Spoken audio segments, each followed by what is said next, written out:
"We all know you're faking it," my mom declared while I had a panic attack. I reached into my bag and handed her the diagnosis. Her friend read it aloud. She turned pale. "I grew up in the mountains of North Carolina, just outside of Asheville.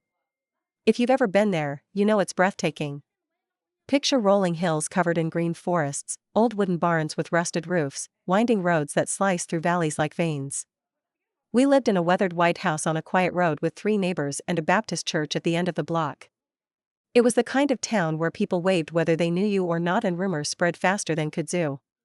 But behind our cute front porch and my mom's perfectly planted rose bushes, our house was tense. Cold. Like walking on a frozen lake where any step could crack the ice. My mom, Colleen, 65F now, was what people in the South would call a real firecracker, which is code for insufferably controlling. Everything had to be just right: how you spoke, how you dressed, how you acted in front of people. And if you stepped out of line? The punishment wasn't always physical, it was worse. It was silent dismissal. That bone-deep feeling that you were a burden just by existing. My dad, Roland, left when I was 9. He moved to Phoenix, started over, remarried, and had 2 sons I've never really known. His exit wasn't a blow-up, it was more like a ghosting. One day he was there, drinking coffee and watching the news in his bathrobe, and a week later he was gone. I didn't understand why for years. Later I would. He left because living with Colleen meant constantly bracing for impact. She raised me with a warped sense of strength.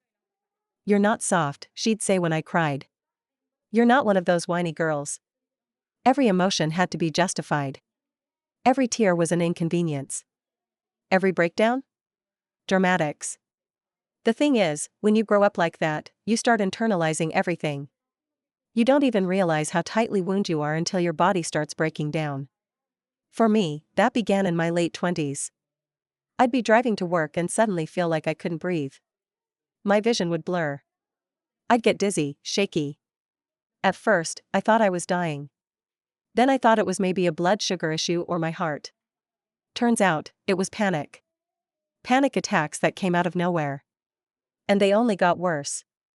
I began avoiding busy places, loud events, even family functions. I had a whole routine to manage my anxiety: chewing ice, carrying mints, deep breathing, locking myself in public bathroom stalls until the wave passed. But I didn't dare tell my family. Especially not my mother. Instead, I quietly started therapy. After a year, my therapist gently suggested I consider a psychiatric evaluation. It felt like a betrayal, like I was admitting to something shameful. But I went. The process was thorough, and at the end of it, I had a folder with my name at the top in bold black letters below: generalized anxiety disorder with panic features. Complex PTSD, stemming from childhood trauma. It was validating, and horrifying. I had a real name for what I was going through. But I also had a mirror held up to a lifetime I'd spent minimizing. I told only a few close friends. I didn't breathe a word to my mom. Until last year. When she turned 65. Colleen decided to throw herself what she called a rebirth party. She booked a wine-tasting venue in Asheville, the fancy kind where waiters wear white aprons and everything smells like rosemary and old money. She invited almost everyone she'd ever met: her book club, her co-workers from her banking days, the women she gossiped with after Sunday service. Of course, I was expected to be there, early, smiling, wearing something presentable. I almost didn't go. The night before, I had a full-blown panic attack just thinking about it. I couldn't sleep. My chest hurts. My hands tingle. My mind spun out with worst-case scenarios. I remember lying on the couch at 3 a.m. whispering to myself, "You're okay, you're okay, you're okay," even though I didn't believe it. But I went. Mostly because I still carry this ridiculous guilt, this deep-rooted fear of what might happen if I ever really say no to her. I wore a navy blue dress and flats. I brought a card and flowers. And in my bag, tucked inside a folder between tissues and mints, I brought my diagnosis. Not because I intended to wave it around, but because my therapist had said something I couldn't forget: if you ever feel like someone's questioning your truth, have it on you. It's not for them, it's for you. The party was already buzzing when I arrived. Laughter, clinking glasses, Colleen holding court at the center of it all like she was the queen of Buncombe County. She saw me, did her usual cheek kiss hug, and immediately said, "You look pale. Don't pull another one of your spells." I tried to smile. "I'm just a little anxious."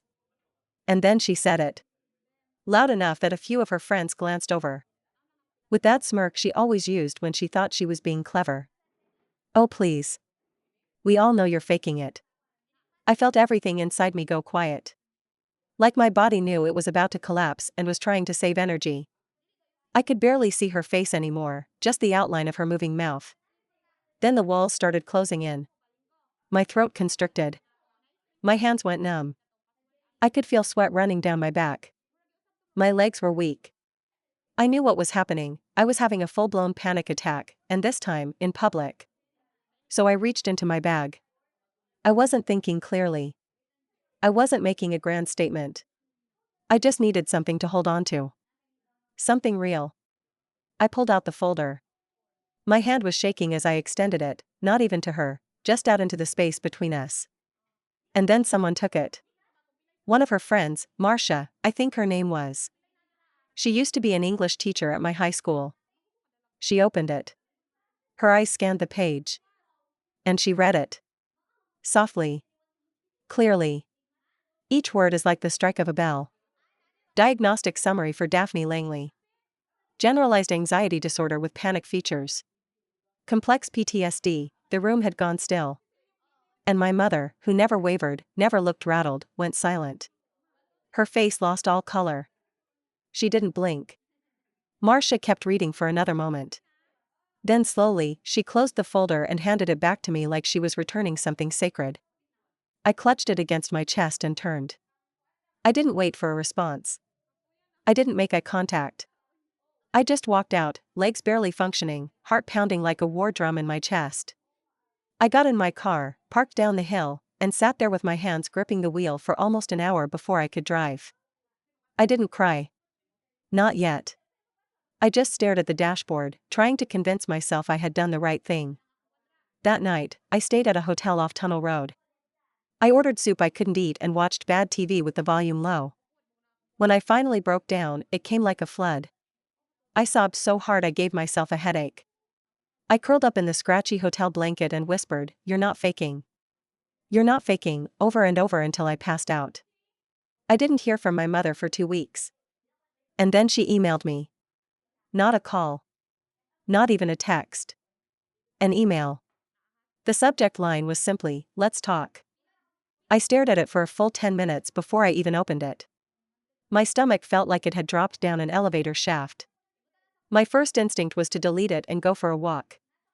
My second was to forward it to my therapist. I did neither. I clicked it open. "Daphne, I've been thinking about what happened. I'm not saying I understand it all, but maybe we could talk, just the two of us.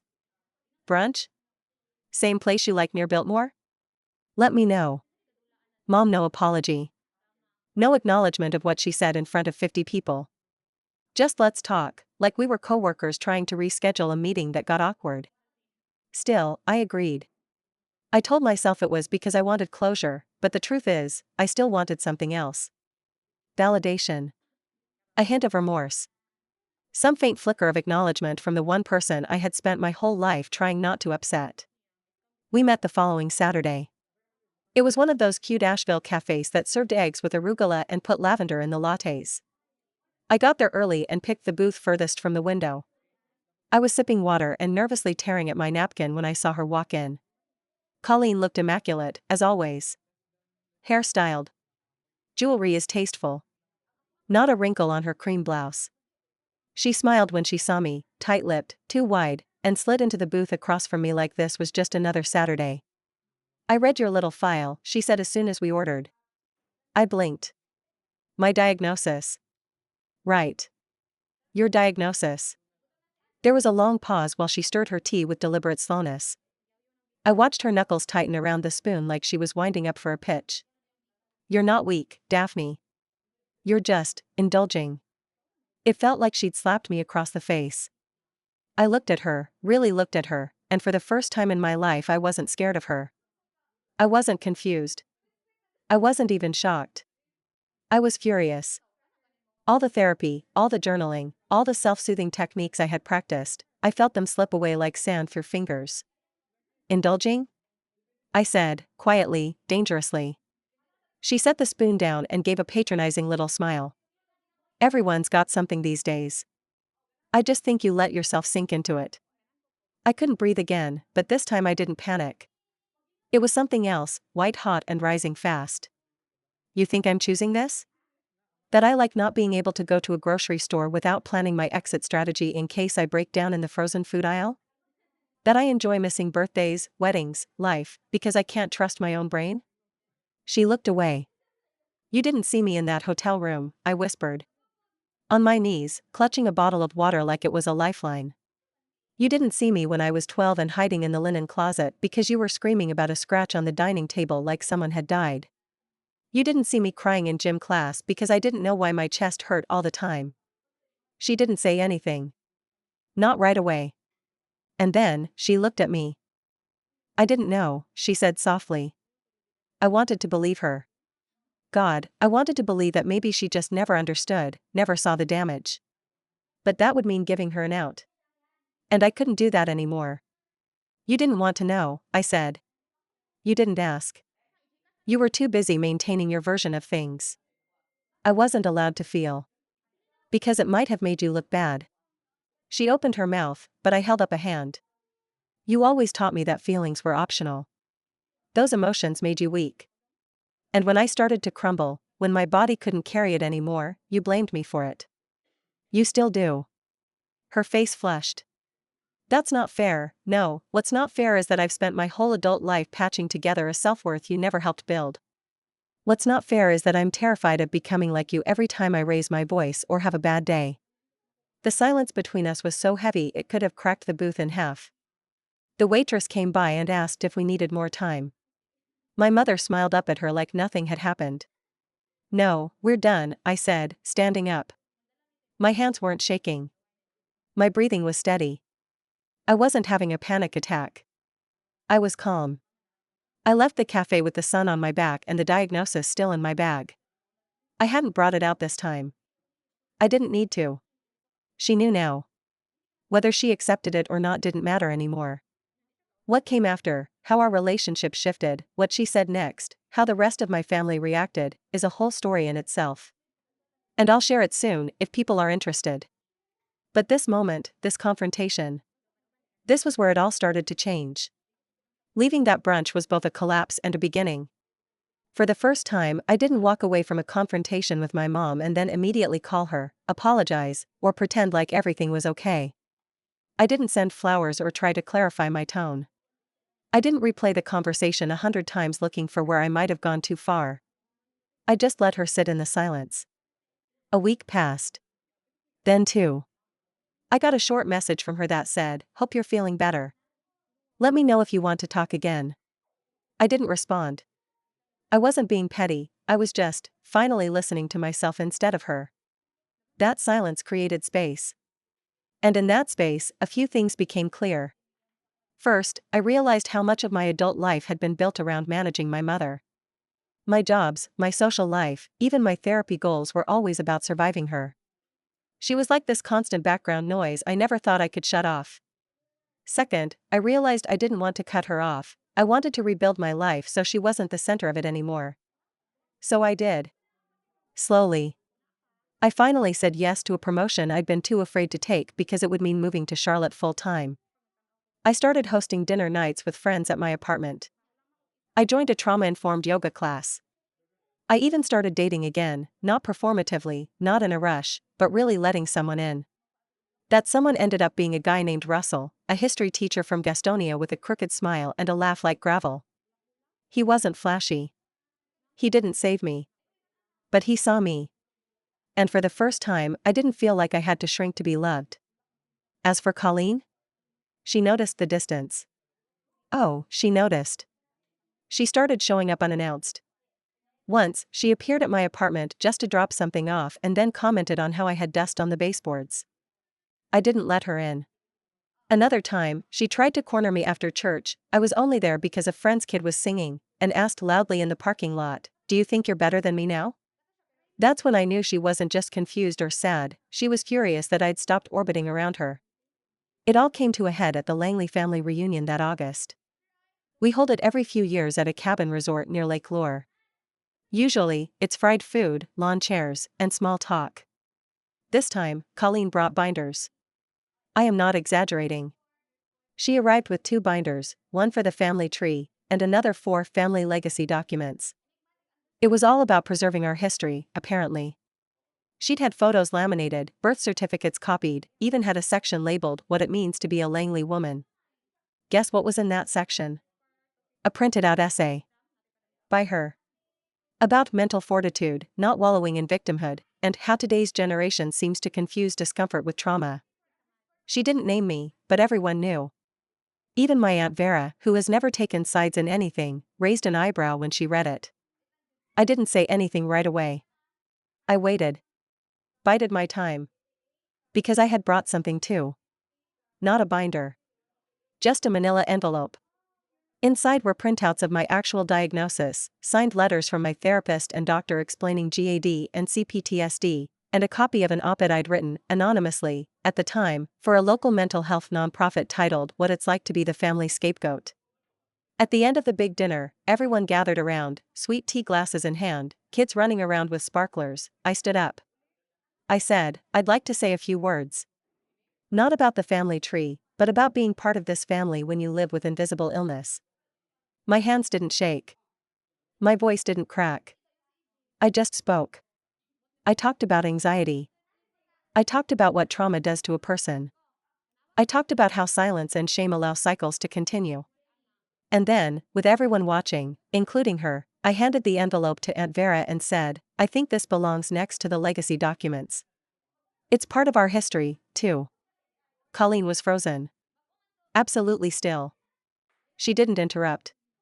She didn't storm off. She didn't even raise her voice. And that, I realized later, was her worst nightmare, losing control in front of others.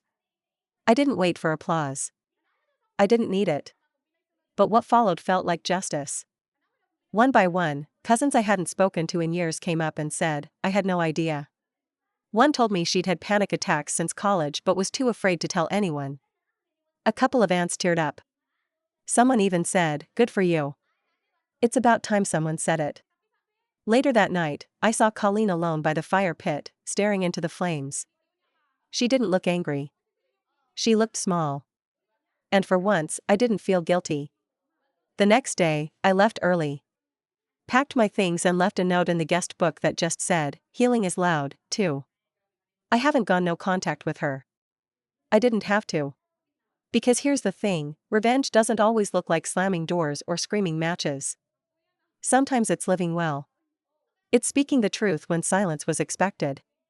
It's getting so healthy, so grounded, so real, that the people who tried to control your narrative no longer even recognize the story you're telling. These days, Colleen texts occasionally. But the tone has shifted. She's careful. Measured. Sometimes she asks questions she never would have dared to before. Is that something that triggers you? Or, is this okay to talk about? It's not perfect. And it's not a fairy tale. But I got my piece. She didn't get to win. I did.